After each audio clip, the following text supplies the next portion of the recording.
న్యాయం చచ్చిపోయిందా? చట్టం నిద్రపోతోందా? అండగా నిలవాల్సిన అధికారులు కళ్ళు మూసుకున్నారా? నంద్యాల జిల్లా కానాల గ్రామంలో మట్టి మాఫియా ఎంతగా రెచ్చిపోతుందో చెప్పడానికి ఈ ఘటనే నిదర్శనం.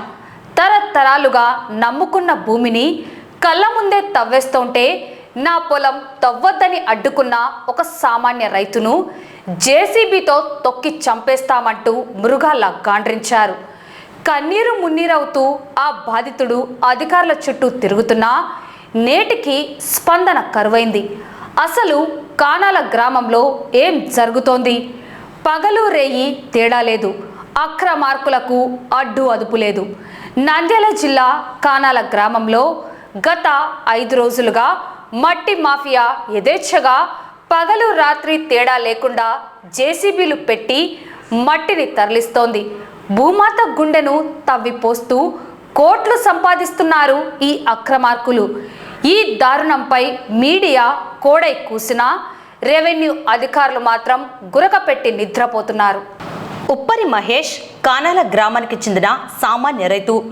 సర్వే నెంబర్ 1269లో తన తాత ముత్తాతల కాలం నుండి వారసత్వంగా వచ్చిన 3 ఎకరాల 20 సెంట్ల భూమే ఈయనకు సర్వస్వం.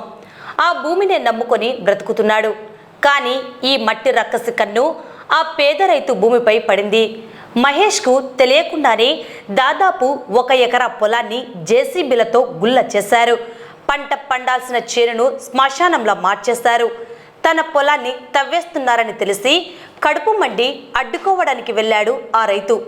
కానీ అక్కడ ఎదురైంది సాటి మనుషులు కాదు, రాక్షసులు. అడ్డు వస్తే జేసీబీతో తొక్కించి చంపేస్తాం అంటూ జేసీబీ డ్రైవర్ వలి దౌర్జన్యానికి దిగాడు.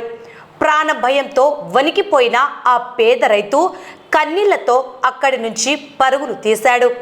ప్రాణాలు అరచేతిలో పెట్టుకొని న్యాయం చేయాలంటూ నంద్యాల మండల రూరల్ తహసీల్దార్ శ్రీవాణి కాళ్ళ వేళ్ళ పడ్డాడు బాధితుడు మహేష్. తన పొలాన్ని కాపాడాలని నన్ను చంపేస్తామంటున్నారు, రక్షించండి అంటూ వినతి పత్రం సమర్పించాడు. మాది కానాల గ్రామము. నా పేరు ఉప్పరి మహేష్.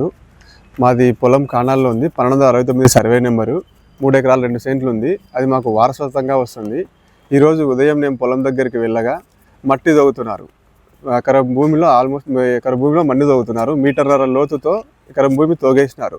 ఎందుకయ్యా మా పొలంలో మన్ను తవ్వుతున్నారని నేను అడగగా, నువ్వు అడ్డు తప్పుకోకుంటే కనుక జేసీబీతో తొక్కిస్తామని జేసీబీ డ్రైవర్ ఒలి నన్ను భయపెట్టినాడు. భయపెట్టడంతో నేను భయంతో ఎంఆర్ఓ గారికి వచ్చి విషయం చెప్పడం జరిగింది.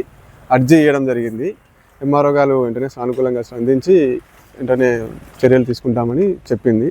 నాకు న్యాయం చేయవలసిందిగా కోరుతున్నాను. ఎంఆర్ఓ మేడంకి అర్జీ ఇవ్వడం జరిగింది. ఇదిగో అర్జీ.